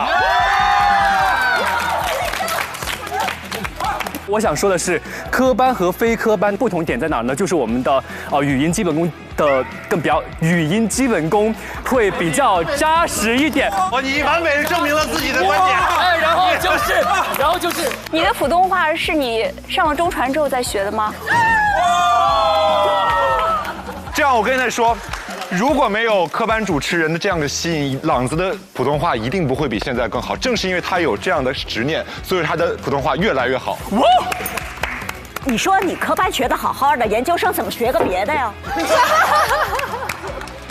正是因为我知道科班很重要，再加一点东西就变得更好了。所以说，非科班是锦上添花，而科班呢是最好的基础。什么？他说非科班是锦上添花，科班是最好的基础。哎呀，你回去练练基本功吧。说的话，导师还得需要翻译。没有科班主持人这个说法，哪来的非科班主持人这个说法呢？你家漂亮。哎，到你了，快上吧。我们这边人虽然少啊，但是我们这边带教老师比那边多。是这边3位带教老师。我补充一个，就是今天这个 offer 的观察室主持人是科班出身的陈明老师。说的对。朗子，那个8这个明哥要不在，他到时候找你啊。朗子，我跟你说个事儿啊，有更多节目的主持人是非科班的何炅老师。我收回。其实我们最重要的是科学的训练。你们训练了啥？我们有8个课题的训练，所以说我们被见证变成了更好的主持人。这8个课题是谁给的？是科班老师给的吗？哎，可是我们这边说大会议室集合最多的老师是张希老师。李佳，你的带教老师是哪个老师？干点忘本。情感绑架了。绑架了。我们可以和谐的结束。OK。来，咱俩结辩。来，全林老师，来。我觉得科班的特别重要，你们的确受了特别好的语感、语流表达的训练。但如果一切都科班可以解决的话，你们就不需要用这1个月的时间来上这8个课题了。所以有很多不是科班能够学到的东西，你们这1个月学到了，特别好。总结了，我正好教播音主持专业。这个学期他们有重要的一课，就是看offer 7。哎呦，因为几乎每一个课题在专业中都有一门专门的课与之对应，没有什么是比这档节目更好的教学素材。我们很多时候对科班有一个固化的认知，觉得教的是吐字归音，觉得教的是字正腔圆。时代在变，科班也在变，所有的课程的教材也在不断的更新。我觉得一批又一批的学子们走到镜头前，告诉大家的是，字正腔圆永远只是个基础和起点。我们要给课堂给他一点空间，让他把这个职业的身份可以怎么玩，可以怎么做，最精妙的路找到，让大家走点近路。谢谢，谢谢，谢谢。哎，我很认真的说，我真的很想跟你们所有科班的人学习一下。我是花了很多年的时间来学习怎么把我自己的声音在晚会的时候放下来，怎么在主持的时候区分前后鼻音。所以我觉得专业的训练确实还是很重要的。对，哎呀，互相学习。这么多年，我一直最想跟几位非科班的老师学习一下。对，是的，那种辽阔、那种共情、那种细腻温暖是怎么做到的？那些金融的知识、英语方面的专业，哥，以后慢慢教你，以后慢慢教。这才是真正的重头戏环节。接下来，让我们掌声邀请上海广播电视台副台长吴倩入场。舞台，呀！技术台的老师们好，哎，各位大家老师们好，同学们好，辛苦了。舞台请，这是你的座位，来，别请坐，请坐。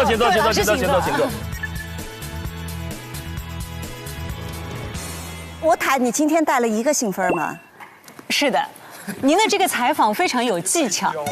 在问这是几个 offer 对吗？对。那所以呢，稍后我们会有这样一个非常正式的。全林老师一点都不客套一下。那个吴台，您看看那边的灯，按照这个节目的规则，但凡亮到7个灯以上，据说你们就有一个额外的给实习生的福利。所以我们有8个灯，8盏呢。哎，而我们刚好有8位实习生。哎，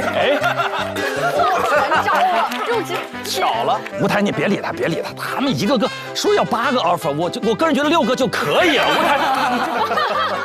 台，没，你这个立场不对，你好像是要从吴台那儿拿好处一样。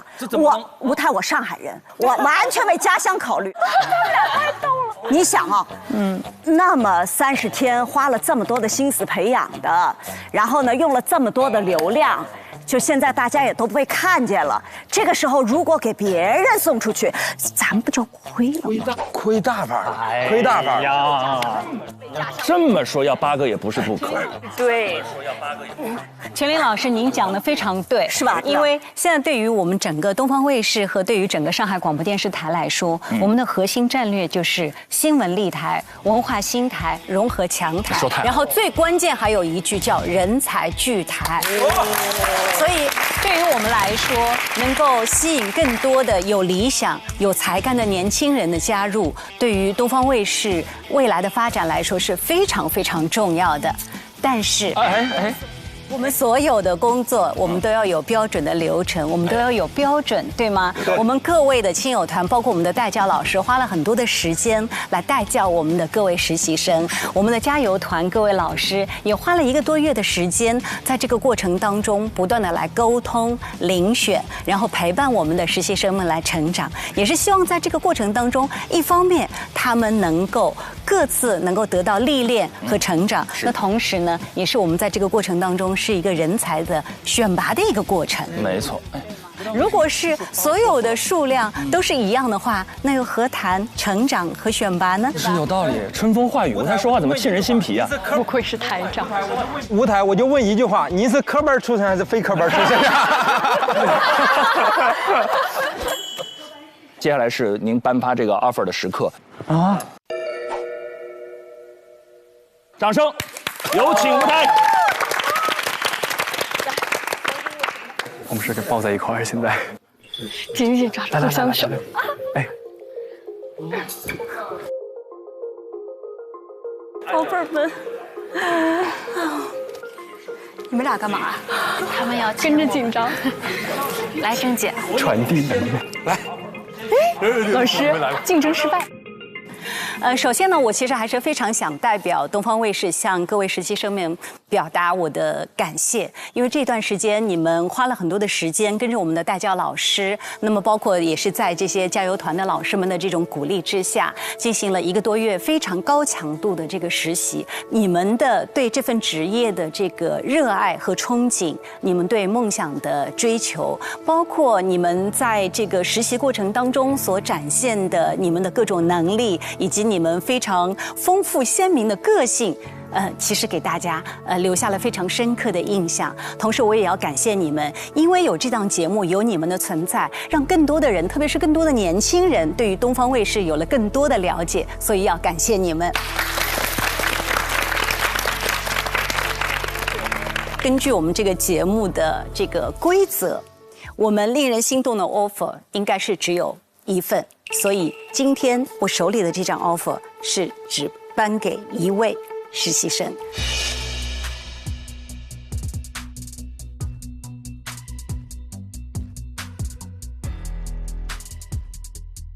做这个决定呢，它是根据这个节目的这样的一个规则，根据我们这1个多月来实习的这样一个考察的结果，包括你们最终的一些面试的结果，当然也结合了我们大家老师们的意见，以及更多的这个电视观众和网络受众的这些意见。那么我们东方卫视形成了这样的一个决定。那么现在我作为代表来宣读这样的一个决定。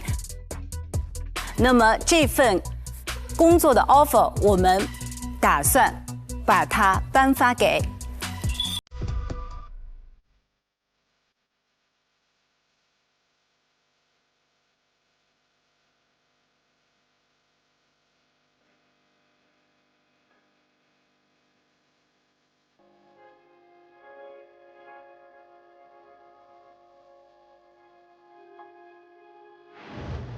庞真。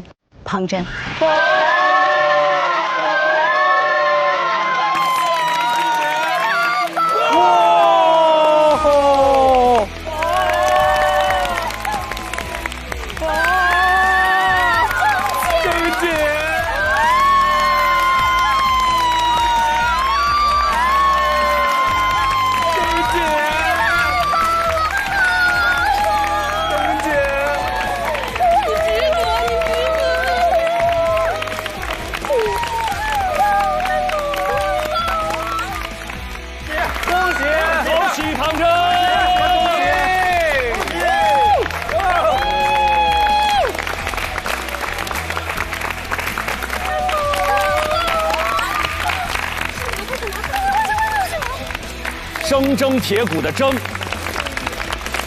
谢吴台，恭喜你，谢谢，欢迎你的加入，谢谢，谢谢，这也太值得了。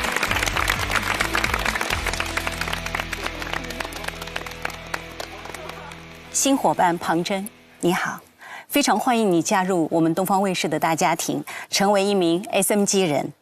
职场初心的绽放总是格外的珍贵。我们很高兴今天在这里见证你的媒体理想在这片沃土上起航。期待你在东方卫视能够收获专业的成长，激发创作的热忱。我们东方卫视 slogan 卓越见非凡，所以我也希望今天把这样的一个 slogan 的一个精神传承给你。那么也希望按照这样的一个不断的求索的一个过程，能够激励你未来有更多打动人心的作品，与时代同频，与梦想同行，向我们的受众，向时代交出属于你的精彩答卷。谢谢舞台，谨记您的教诲，谢谢，谢谢。恭喜！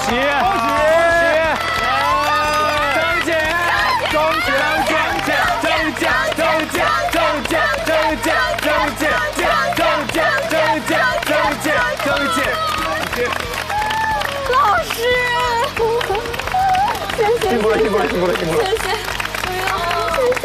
苦了，谢谢，老师，谢谢，以后就是同事了啊，老师，请坐，各位，请坐，舞台，请坐。好感动，谢谢。就那一句，我们 SMG 人那句话出来的时候，就是你控制不了自己内心那种涌动的情绪。虽然你们已经在那儿上班30天了，但是接下来就是真的跟回家一样，每一次拿回那张卡片，进出戴在胸前，让保安看到，不能举起来让他看，就挂在胸前让他看到。那一刻就是不一样的感受。庞铮，什么感受？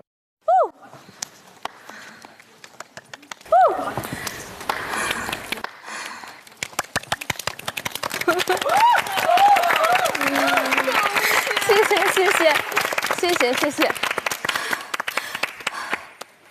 谢谢。我其实很期待，但是我又不敢太期待，因为在生活里面对所有的结局，我其实都是做最坏的打算。但是今天是最好的答案，我收到了这个 offer， 收到了这个 offer， 这1个月的实习时间，我觉得就是我交到了这么多好的朋友，然后还有4位把我们当孩子一样的带教老师，我觉得这个是步入社会之后非常非常难的一件事情。然后我也想感谢我的爸爸、我的妈妈，感谢他们的托举，让我能来到这里。你们别哭，我其实生活当中不是一个运气很好的人，比如昨天我在回酒店的路上，我在平地上我就摔了一跤。然后我当时就在想，完蛋了，就是我要再摔得重一点，我可能今天又不能来到这里了。但是最后我觉得祝贺我自己吧，我觉得庞真你真的做得挺好的。太棒了！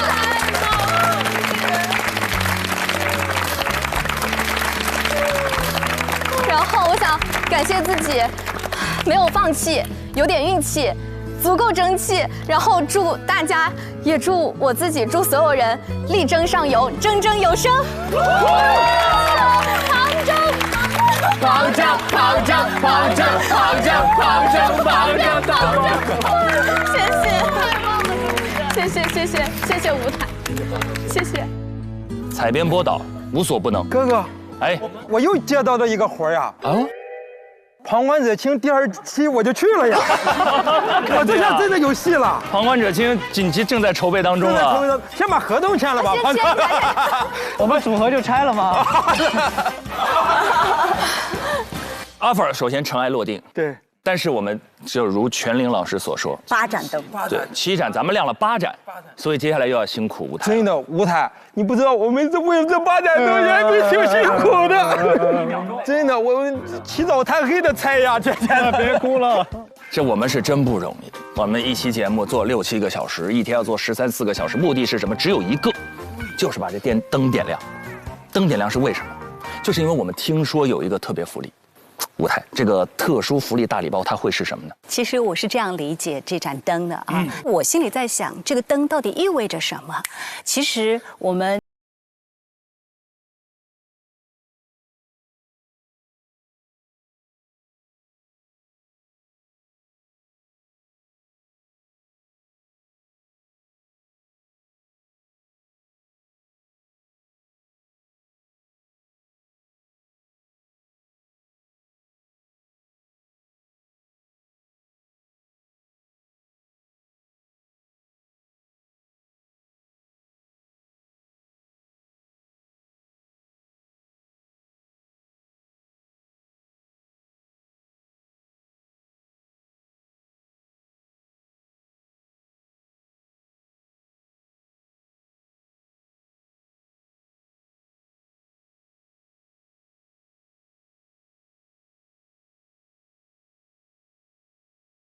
这句话一下抓住我的耳朵。对，有更多年轻人的加入，更多有更多的7个年轻人加入。最后这句话太好了，期待更多年轻人的加入。对，有没有看上？刚刚我用了一个词叫链接。哎，一个媒体机构跟年轻人之间的链接，不是只有一种方式。发正式的工作 offer 是一种方式，那么还有其他的更多的一些方式，比如说直接给钱。我们希望以各种的方式进行合作，当然还有一种就是我们今天会希望再发出一个特别的 offer。接下来这个您是有心仪的对象了吗？基于今天在场的各位的这个亲友团的这样的支持团的意见，是包括之前我们各位带教老师以及助教的意见，包括我们在综合所有的这个受众的意见，其实已经有一个建议的一个人选了。哦，来，公布惊喜福利！相信你们，你们都棒，一定可以。棒，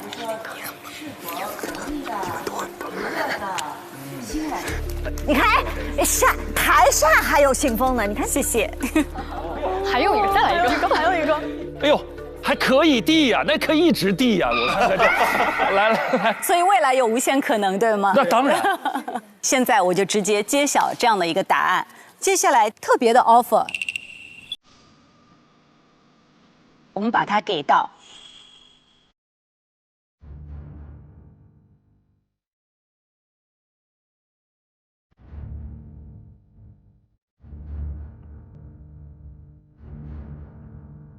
李雨佳。李雨佳。雨佳，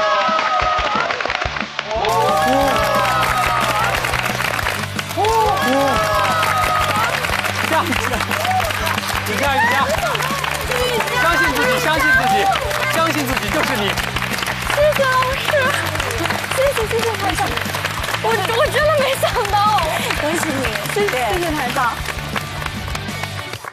非常高兴你在这一次的 offer 节目的录制过程当中的精彩的表现，也由衷的希望以你的这个媒体理想能够在东方卫视在 SMG 这片沃土上能够起航。我们将继续为你提供在东方卫视的实习机会，你会有机会深入媒体工作的一线。尽管几位带教老师对你的这个1个多月的带教非常高强度，也非常的丰富，但是其实东方卫视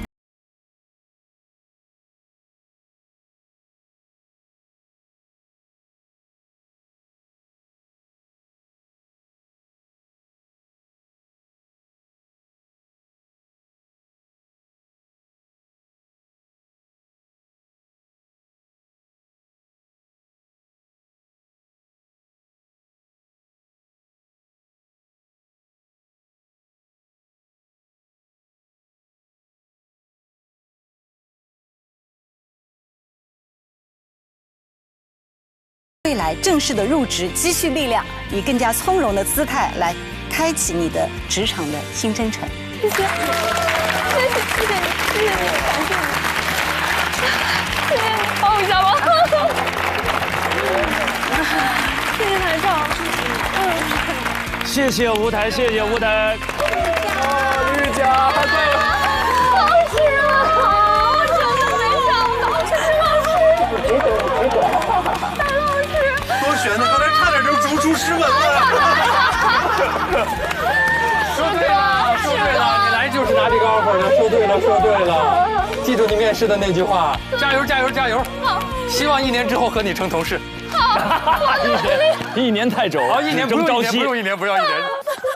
还有啊，哭下来。玉佳，我要哭了，李月。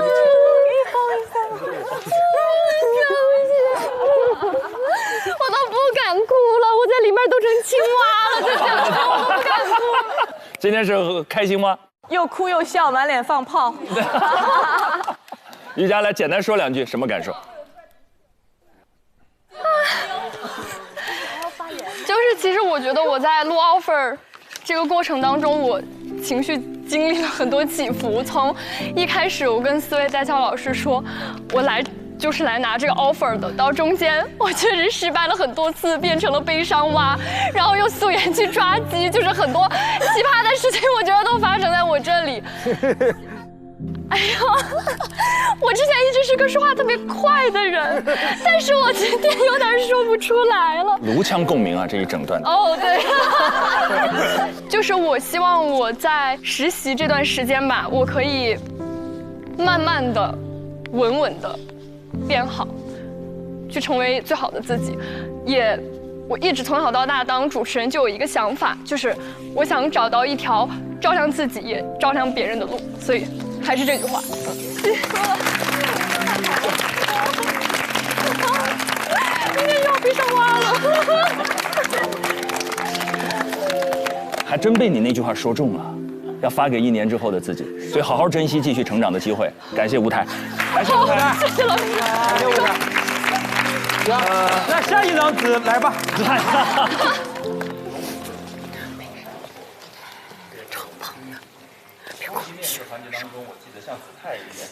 终极面试环节当中，我记得像子泰也大4嘛，也还有1年在读。对。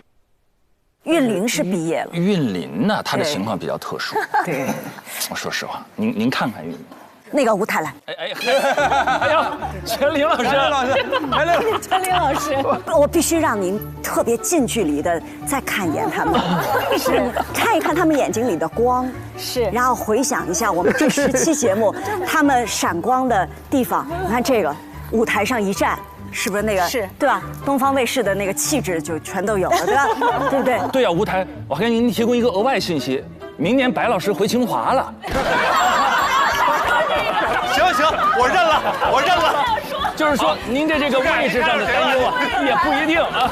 对，其实有很多的传媒的从业者，最后会重新回到校园去执教。未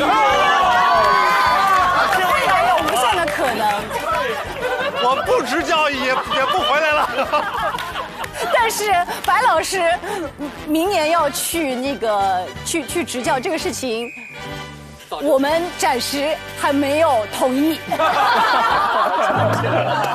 来，您才说我来了，没有这么多任务。这怎么又诓着我再发一个？我们本来7盏灯解锁那福利大礼包，可是咱们8盏。该说不说，多1盏灯。如果说什么东西都不多出来，我们有点说不过去。那太说不过去。我们加油团这一整季玩了命的点灯。对。一个加码的额外的惊喜福利是什么呢？是什么？来自于我们腾讯视频。腾讯视频将面向全体实习生给出腾讯视频大型活动的主持机会。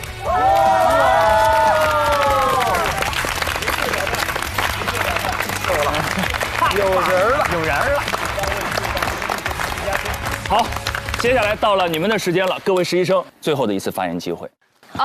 我觉得可能会有一部分人觉得会有点可惜，我辞职来到这里，但我想说，我觉得我一点都不可惜，因为我坚信时间会带走锋芒，也会留下光芒。我觉得这条路可能不一定永远都是坦荡的，也不一定永远都是一帆风顺的，但我相信，只要我们心中坚定炽热，我们未来所有人都会成为一个非常非常优秀的主持人。相信的力量。好。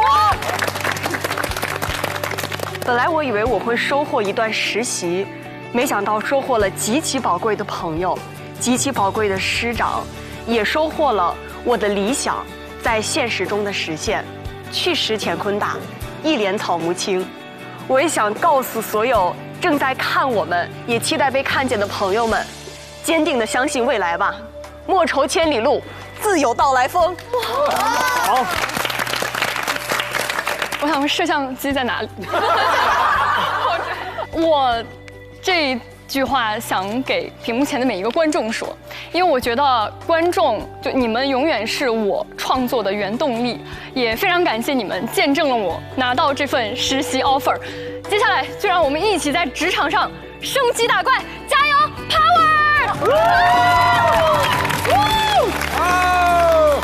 这一段非常特别的实习经历，让我意识到自信、自爱、自强在什么时候都是最重要的。然后我的媒体理想可以在东方卫视这片沃土上茁壮成长，我觉得是我的运气，也是我的底气。让我们一起谢谢东方卫视，谢谢。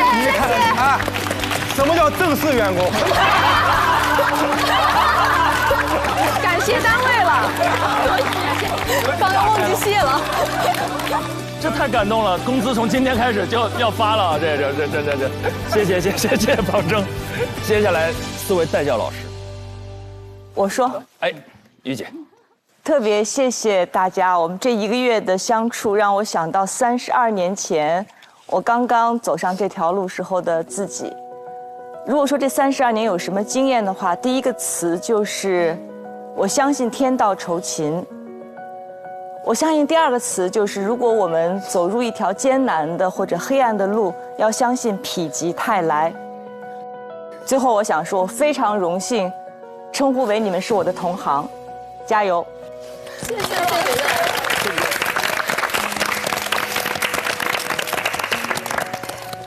幸运的你们，未来在你们的人生道路上，还是会碰到压力、困难，或者是迷茫和自我怀疑。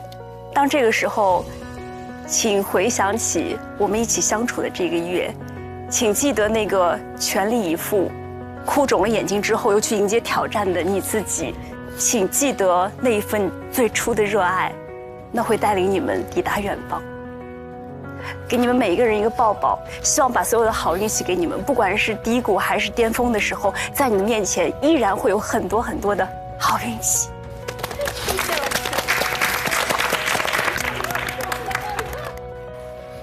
感谢你们给我作为老师的完美的初体验。从今年往后，我们就可能不再是师生关系，我更愿意你们把我看成是哥哥也好，或者叔叔都行。然后接下来同事，对，好，对。然后我会一直陪伴着你们走接下来的职场路和人生路，我们随时都在彼此的联系簿里，好吗？加油！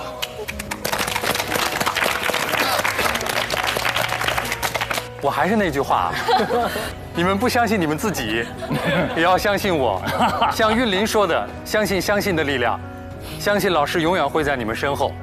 当你们有一天在舞台上闪闪发光的时候，获得成绩和荣誉的时候，不用告诉我们，因为我们看得到。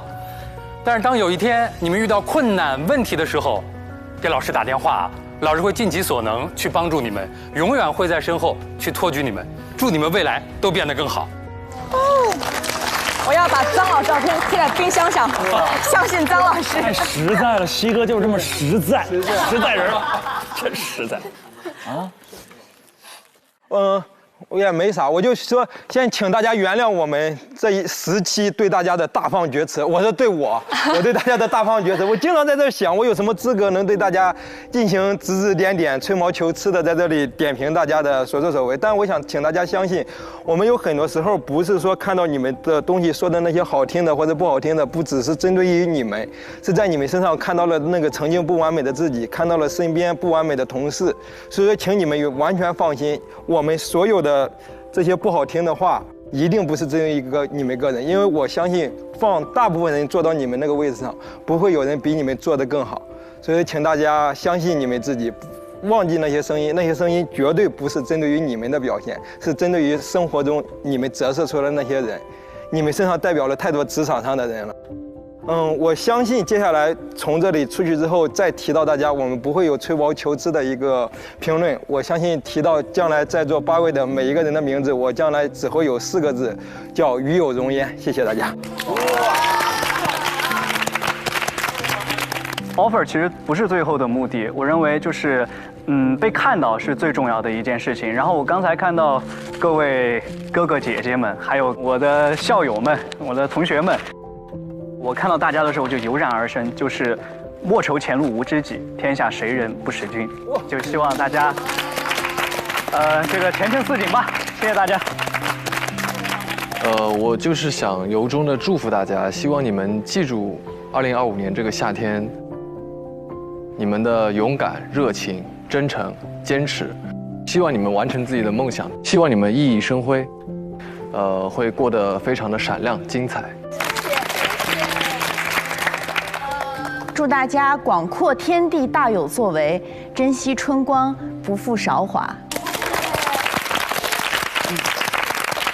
给大家讲个小故事。我3年级收到了郎平给我写的一封信，当时我只是作为一个小学生，给我心目当中站在那个位置的世界冠军写下了我的仰望。我没想到他们可以在全国收到那么多信的情况底下，从日记本上撕下了2张纸，粘在了一起，亲手给我写了一封回信。我在那一刻知道说，如果有人在你的心里埋一颗种子，是一件多么了不起的事情。所以我做过很多的工作，做新闻、当记者、做主持人、做投资、做教育、做公司。但其实我做的工作都是同一种工作，就是在别人的心里埋下种子。所以我希望这1个月在你们心里真的留下了对这个事业的热爱。无论你们热爱的是主持人、是传媒、是新闻、是表达、是镁光灯都没有关系。不断地问自己到底爱什么，并且好好的爱。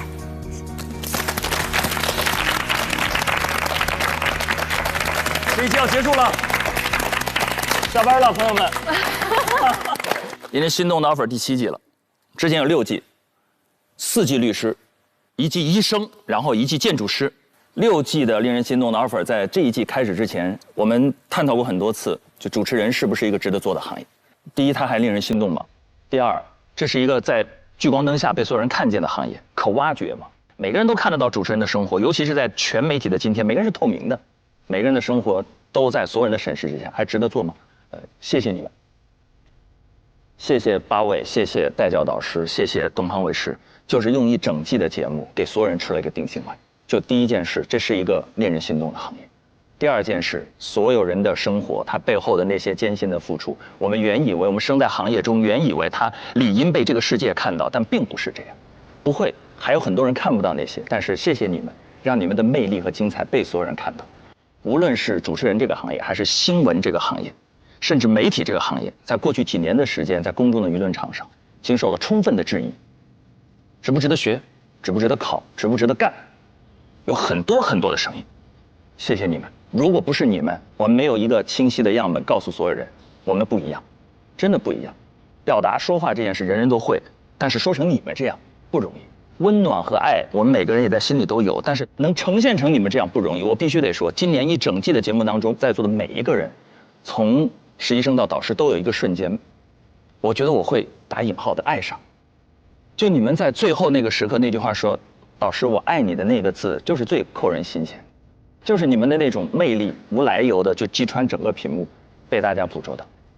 不知道该怎么向这个世界去证明某些事情，但是你们就用行动证明了这一点，这是让人觉得不可思议的事儿。你们也让令人心动的 offer 这样一个已经7岁的节目，可能在自己的某些职业倦怠期的时刻，重新燃起火花，点亮了光芒。非常非常感谢你们，就是因为你们的优秀、专注和杰出，然后让令人心动的 offer 这一季收获那么多人的关注、喜爱。衷心的希望你们越来越好。令人心动的 offer 第7季也只是开始，这是你们的开始，也是我们节目全新的起点。接下来，我们继续迈向更多的行业，走向更广阔的世界，然后让那些火光点亮更多的人和眼睛。谢谢你们给我们一整季的陪伴，非常感谢。第7季令人心动的 offer 就告一段落了。要感谢东方卫视，感谢腾讯视频，要感谢一直在屏幕前陪伴我们的所有的观众朋友，给我们所有发过评论、发过弹幕的所有人，无论您发的是什么内容，我们都无比真诚地表达我们的感激，因为有您的注视，有您的评论，我们才知道怎么跟这个世界相处。谢谢所有人给我们一整季的陪伴。最后还有2件最重要要感谢的事儿哦，是什么呢？渴望就可能，心动就发生了。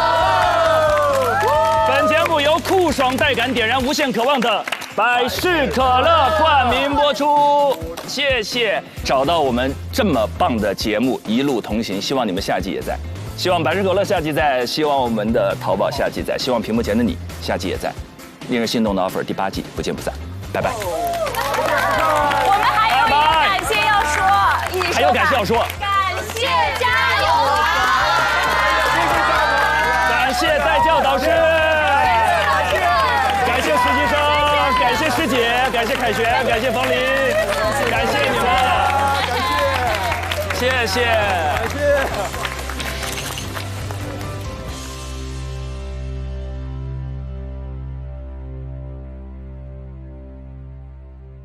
渴望就可能，心动就发生。本节目由酷爽带感点燃无限渴望的百事可乐冠名播出。鸿蒙折叠电脑13英寸便携18英寸大屏，折展之间体验非凡。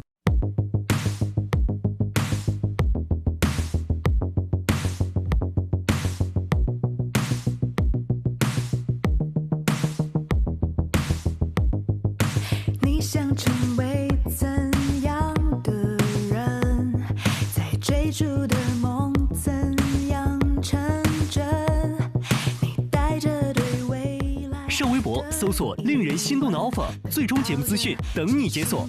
上微博参与令人心动的 offer 话题讨论，选出你看好的主持新生，见证最终 offer 的诞生。上微博带话题令人心动的 offer， 分享出面篇名场面。更多节目精彩资讯尽在新浪娱乐微博综艺新浪综艺。上新浪新闻客户端搜令人心动的 offer， 看节目更多精彩内容。百度一下你就知道，上百度 APP 看百度热搜 get 更多热点内容。独家中文百科合作伙伴百度百科。上百度搜索令人心动的 offer， 精彩内容尽在百度百科。上知乎搜令人心动的 offer， 解锁更多精彩讨论。上前程无忧51 Job， 收获心动的 offer。感谢丽丽城传媒。如果你对内容行业感兴趣，欢迎在腾讯校招官网 join.qq.com 投递峨眉派专项，等你来实习。令人心动的 offer 尽在腾讯校招，等你来拿。令人心动的 offer 第7季点映礼包11月3日开启预售，抢先看 offer 花落谁家。11月6日19点解锁第10期上中下集，直通大结局。11月7日至11月9日19点团建番外篇、精彩花絮、实习生 vlog 等你来看。